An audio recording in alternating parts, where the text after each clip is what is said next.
पाणीपाग संपर्कित खबर ओडिशा रे लघुचाप प्रभाव रे प्रबल वर्षा नहीं IMD DG doctor Mrutyunjay Mohapatra प्रतिक्रिया। ओडिशा उपकूल में पुणी लघुचाप जो 23 रु 25 तारीख पर्यंत प्रबल वर्षा होबार संभावना रही। 24 तारीख में आउ गोटे लघुचाप क्षेत्र बांग्लादेश और निकटस्थ उत्तर बंगोपसागर में सृष्टि होबार संभावना रही, जार प्रभाव में ओडिशा रे पुणी प्रबल वर्षा हेबो। अगस्ट शेष पर्यंत गोटे पर गोटे लघुचाप क्षेत्र सृष्टि हेबो।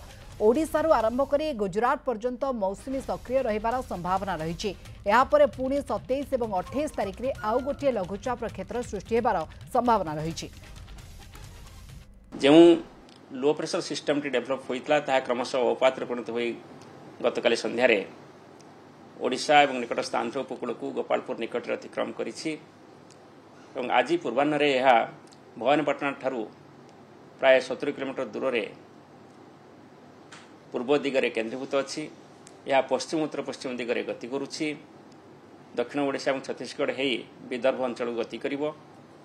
तेणु यार प्रभाव रे दक्षिण ओडिशा रे प्रबल अति प्रबल वर्षा हो पारे एवं उत्तर ओडिशा रे मध्य प्रबल वर्षा होबार संभावना रही। ये जो एक्टिव स्पेल टे आज पर्यंत चली ओडिशा रे तापर टिके कमिबो। पुणे 24 तारीख रे आउ गोटे लो प्रेशर एरिया बांग्लादेश और निकटस्थ उत्तर बंगोपसागर में सृष्टि होबार संभावना रही।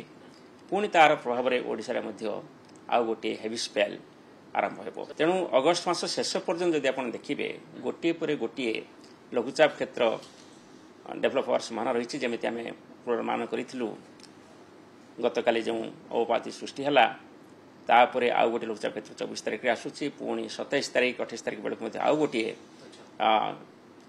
साइक्लोनिक सर्कुलेशन बा लो प्रेशर सिस्टम डेभलप हो पारे।